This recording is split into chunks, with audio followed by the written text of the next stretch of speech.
Hello, everybody, and LRVS 2021, and it is my honor to introduce Bob Latino. Bob Latino is a principal at the Prelical Solutions, LLC, and Bob will be discussing the topic of RCA of a fan motor failure with lubrication-related causes. You can find out more about Bob and connect with him in the speaker profiles. And in the lower left-hand corner, you should see the code associated with this recording.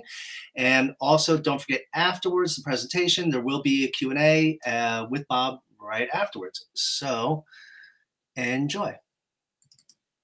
Lubrication and Reliability Virtual Summit 2021. I am very honored to have been asked to participate in this, and I look forward to imparting my RCA knowledge with you on a lubrication-related failure. Let's go ahead with my definition this time. It's going to be, the title of this is Root Cause Analysis of a Fan Motor Failure with Lubrication-Related Causes.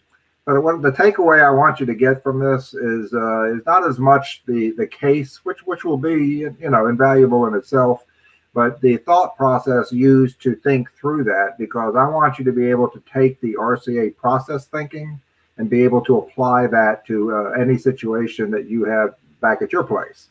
That's the whole purpose of this. Okay, so who am I? What qualifies me to be here and for you to spend your time listening to a guy like me?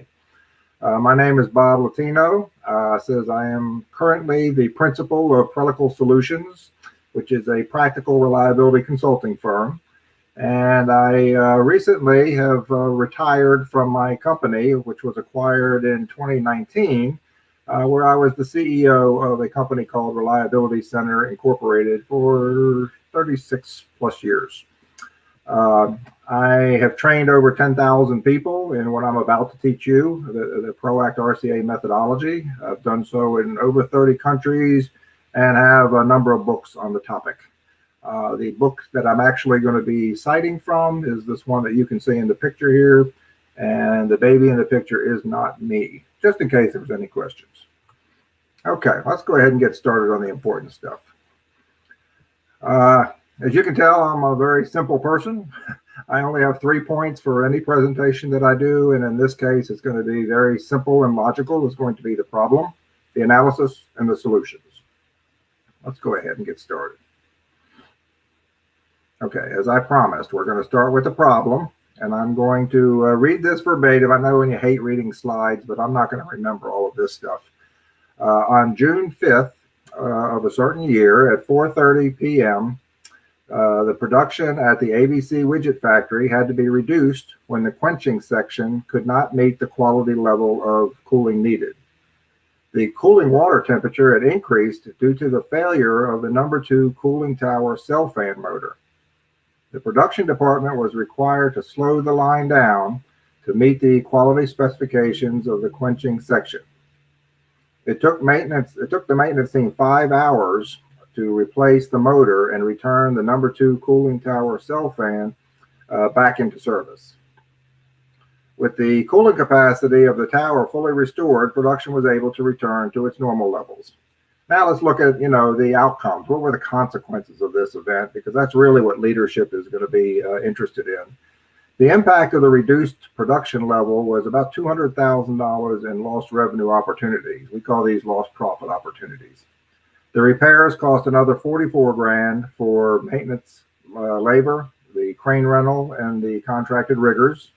And the motor was sent to a repair shop for rebuilding and testing, where the bearings were retained for future examination from the metallurgical viewpoint. So the cost for those types of repairs was $6,000. So the total number in this is going to be about $250,000 for the loss. That will get people's eyes. Okay. All right. See, we're already into part 2. This is the analysis section. We've gone through the problem. We know why there's so much attention on this, and now we're going to go through and logically figure out why it's happening. Okay, I like to start off these type of presentations with an understanding of the germination of failure. Where does failure come from? And I think it's integral to understanding why you would do RCA at all. I liken this, I want to put in your mind the vision of an hourglass. And this kind of takes the shape of the hourglass, where the center is going to be a decision maker. And everything above the decision maker, these are going to be the consequences of people's decisions. They're going to be things that we can see. That's kind of critical here, is that they are observable. Because as a result of these decisions and these observable things, this is dealing with the physical sciences. And beneath that, I want you to understand that RCA is not about just finding broken parts and why they failed, or who made a bad decision. True RCA will focus on why good people made bad decisions at a certain time. So everything beneath the error, the decision error, is going to be dealing with our systems, our organizational systems that are put in place to help us make better decisions. They're not always perfect. They're far from perfect, to be quite honest with you. And you know that. If you're working in industry, I don't have to tell you that. So as we go through this, I'm going to use an analogy in a lot of presentations that I do, is the difference between root cause analysis and shallow cause analysis.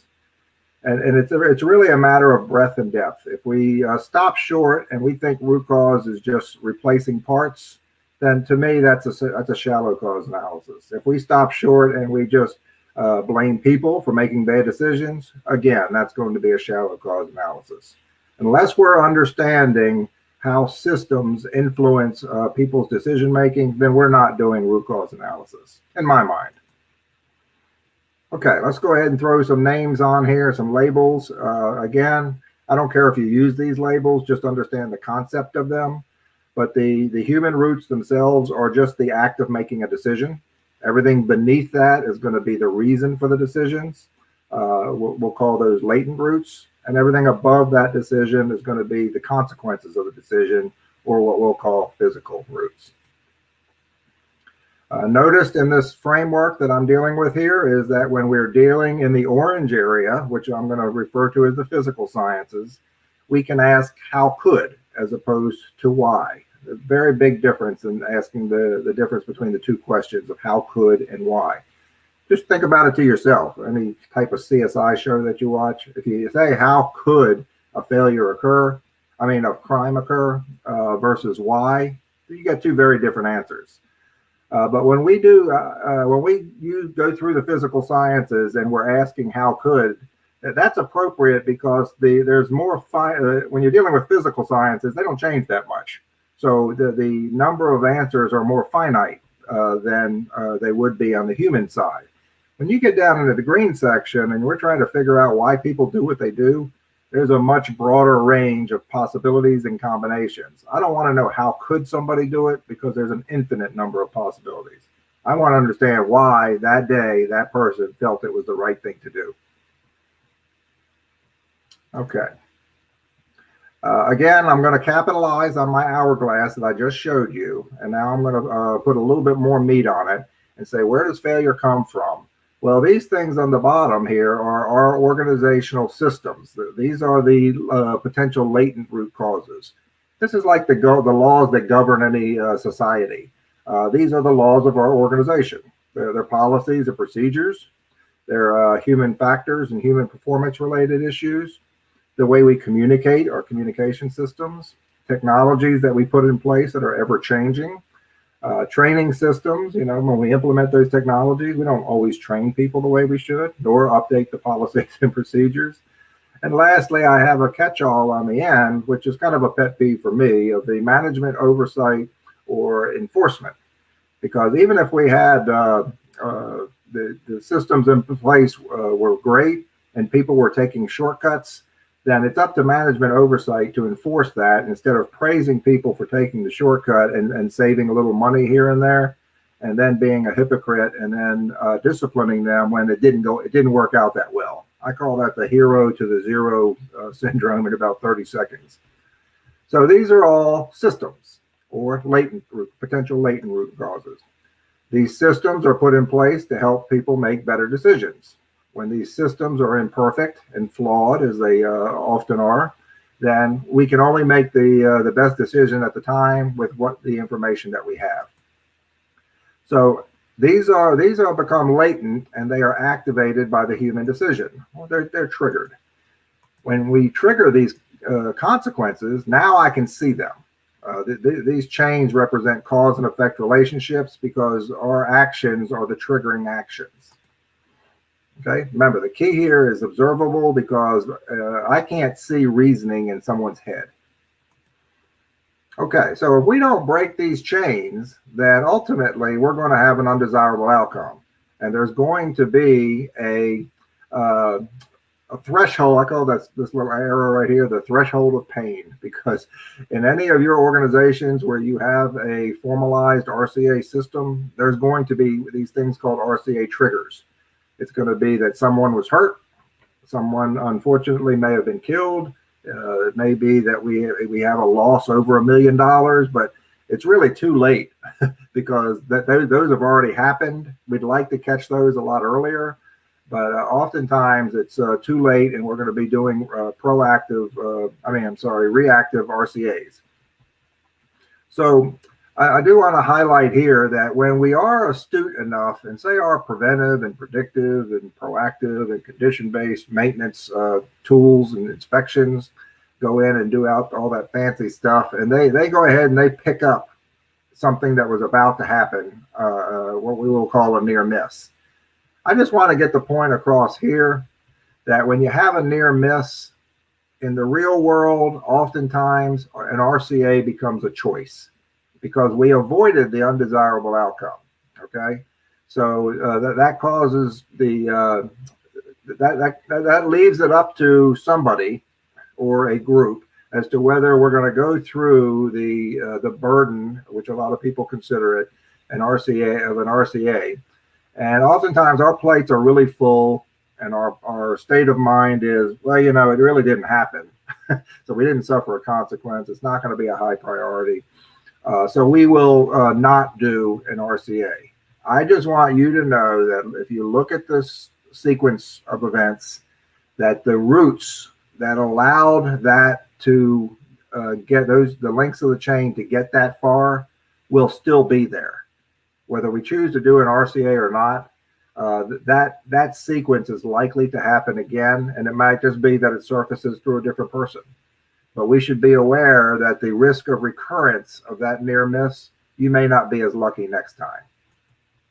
Okay, again, reinforcing labels. These are latent. The decision itself is human, and the consequences are going to be physical. And again, my hourglass that I want to ingrain in your mind is the focal point in the center is going to be the decision maker. Everything above that deals with the physical sciences, the things we can see, and everything below that deals with the social sciences of human reasoning. Okay? Okay, off to the right, you see here that I have, I'm reinforcing that again, that the yellow or orange section above the decision is going to be the physics of failure, and the the blue in this case is going to be the human or the soft stuff. It's not, in engineering school, we don't go to do a lot with the soft stuff.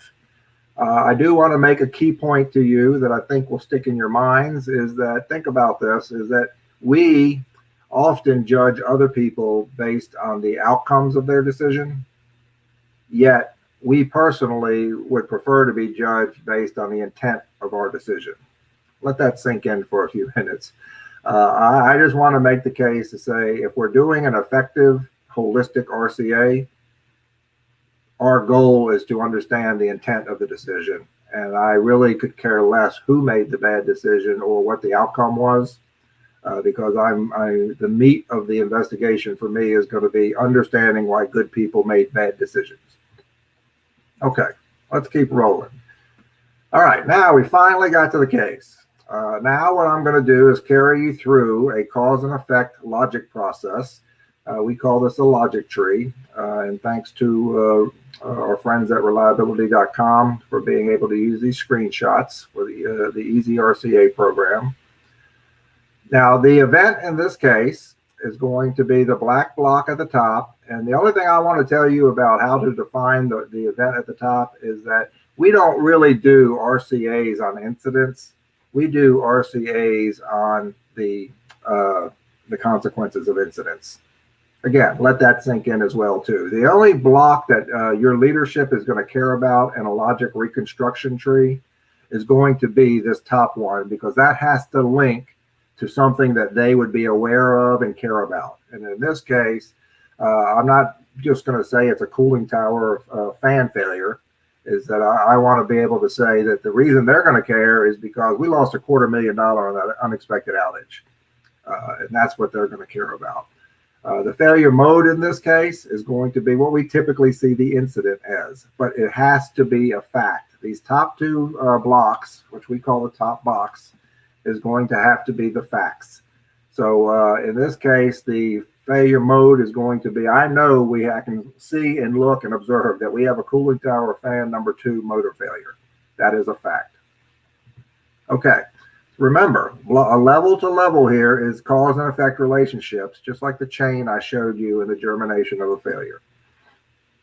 My questioning, as I also showed you in the previous slides, was we trickle down through the physics of failure. We're going to ask the question, how could?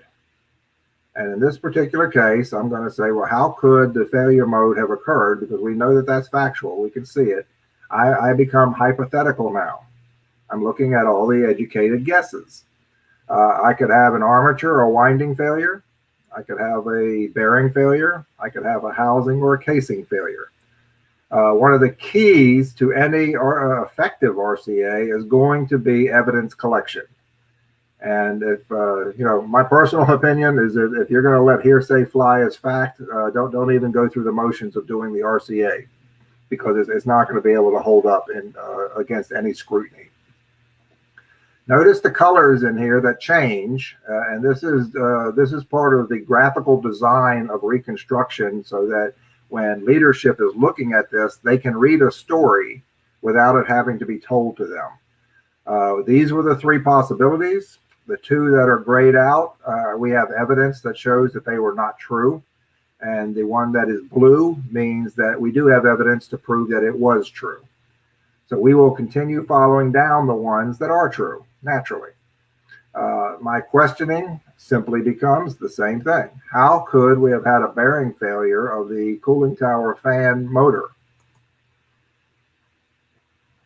So now we come up with, at a component level, we're going to say, well, what are the ways that a bearing can fail? You got to essentially be the bearing.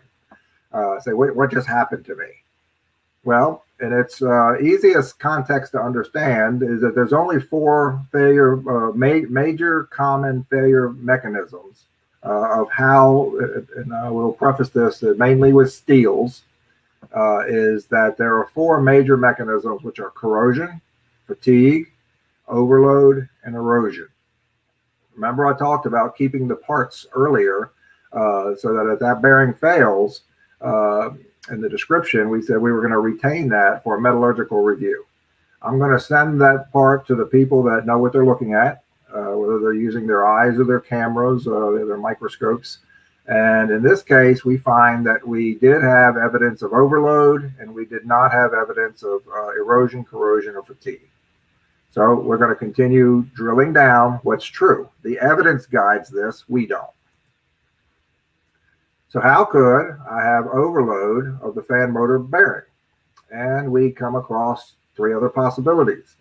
The bearing rated capacity was inadequate for the application, excessive internal loading, or the applied load was above design. You'll notice that I started putting the paper clips on here because what this is going to indicate as part of the visual digestion of this type of reconstruction tool is going to be that I've attached a metallurgical report, interview notes, OEM data. It just shows that we have something attached to that block as to serve as evidence whether something is true or not true. Okay, so we're continuing down the blue. Pretty simple concept. How can we have excessive internal loading? Our possibilities are going to be incorrect bearing fit, fit or clearance, interference in the housing or on the shaft radial forces on the bearing. Another possibility is floating bearing not floating, axial forces on the bearing. And our third is going to be lubrication degradation mechanisms. And I guess since we're at a lubrication and reliability virtual summit, you can see where we're headed with this one. In this particular case, the other two were not true, but we do have evidence that would support that some lubrication degradation mechanism was at play. Questioning is simple. How could I have a lubrication degradation mechanism that would cause the fan motor bearing to fail? And we look at the 6 most common failure mechanisms for lubrication degradation.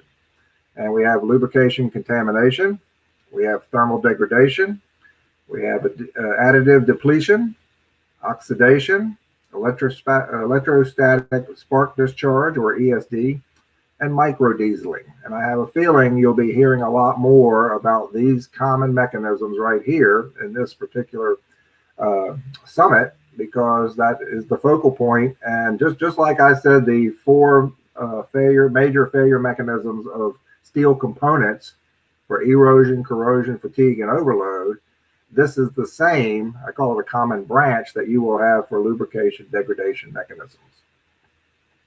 Okay. Continuing down, how could we have thermal degradation? We either had, this is an or statement, we either had too little lubricant or we had too much. We go out, we collect our evidence to be able to prove which of these are true, and we find out in this case that the observable consequence of a decision that's coming about was that we have too little lubricant. Our question, simple again, says how could we have had too little lubricant? Well, the improper lubrication replenishment is a possibility. A loss of containment or a leak is a possibility. And or a lubricant breakdown where the wrong lubricant was used for the service. We find through our color coding of this that what was found to be true is the improper lubrication replenishment. I bet you know the next question. How could we have had improper lubrication replenishment? The PM lubrication intervals were inappropriate, or the PM lubrication quantity was inappropriate. Again, we collect our evidence, we prove what's true, what's not. We continue down. What was true in this case is that the PM lubrication intervals were inappropriate. Our questioning remains, how can that happen? In our case, the lubrication standard recommended intervals were inadequate for the application, or the lubrication PM scheduled interval for the fan bearing was longer than recommended in the lubrication standard. We're following the blue. Okay. Now this is a different slide. We've been going how could all the way through here. And remember, in my hourglass approach is that when we're dealing with the physics of failure, we're going to be going down and asking how could. As you'll see here, my question switches now, because my how could question is, how could we have had a lubrication PM scheduled interval for the fan bearing be longer than recommended in the lubrication standard? And now you'll see an orange block, and this is going to represent that decision. The supervisor implemented a change in the PM interval, not following the lubrication standard. So this becomes a choice. Someone chose to do or not do something. And as a result of that decision they made, there were observable consequences that we've cited already. But the important part of this slide is that now you're in the middle of your hourglass. You want to switch the questioning from how could to why, because I'm at a human being. I'm between the ears of somebody, and I want to understand why they felt that was the right thing to do that day. And now we're going to delve into those latent or systemic root causes. These are the red blocks. And as you can see, production pressures forced a trade-off decision to be made. Everyone watching, if you work in a manufacturing plant or a processing plant of any kind, you know what I mean by this statement, is that we will constantly face trade-offs between production, safety, and reliability. So oftentimes that will result in shortcuts. And when we take a shortcut and nothing bad happens, we've just eroded our standard. We'll get praise for taking that shortcut because it saved money or helped us with production or whatever the case may be.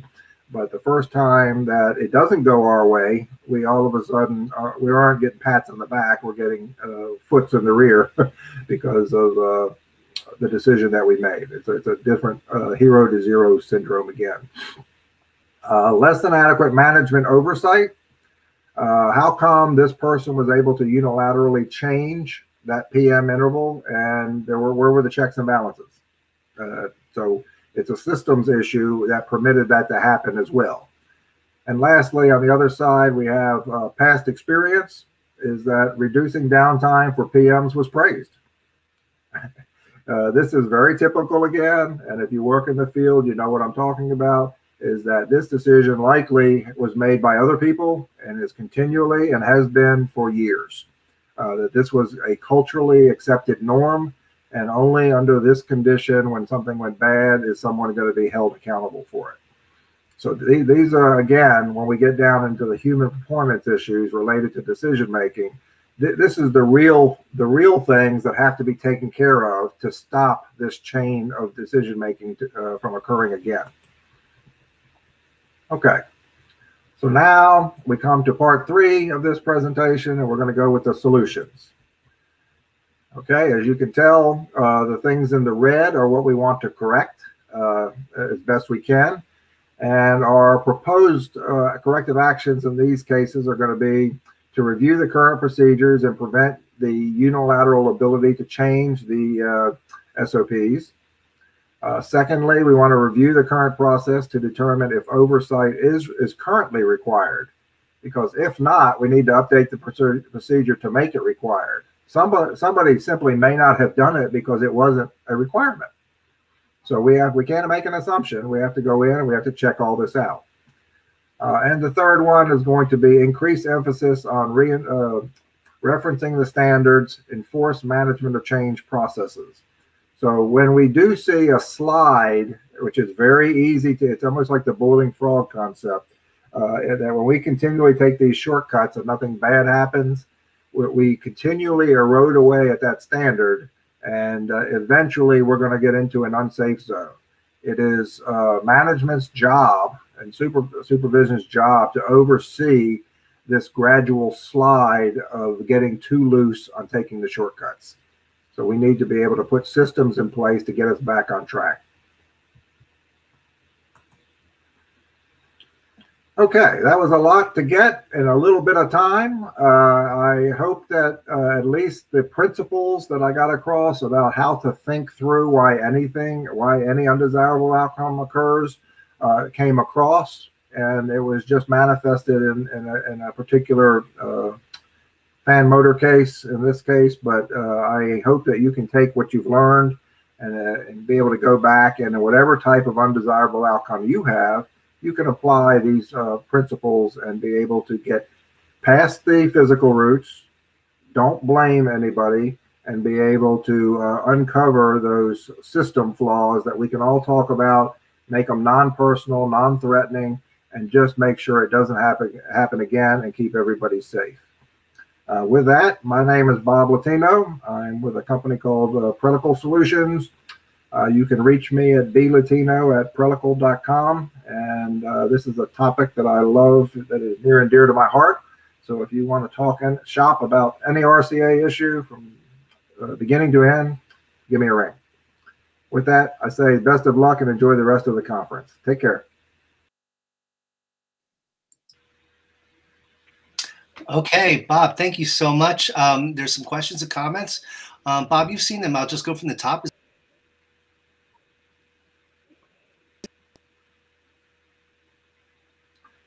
Okay, you were just going in and out, Eric. Oh, sorry. I just put up the first question or comment, and there's about 5 of them.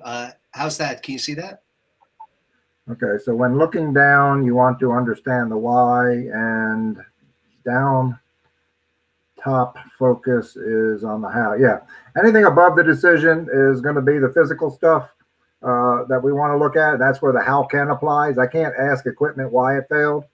So I want to ask the how could question and let the physics take over. Anything beneath that when I'm looking at reasoning for that decision, I'm going to ask why, because I'm not interested in all the different ways that somebody could have done it. I want to know why that day they felt it was the right thing to do.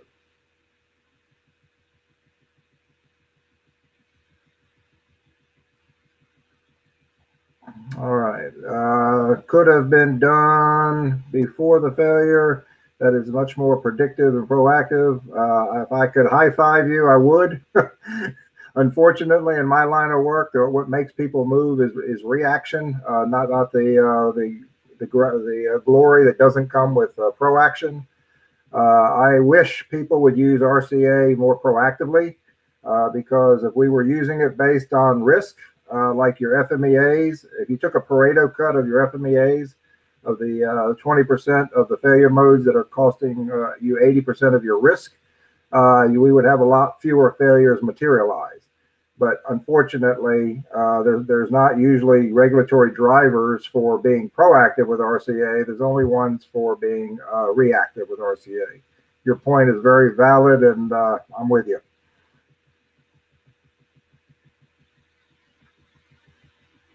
Where's the value in showing the not trues? That's it's amazing how often I get that question.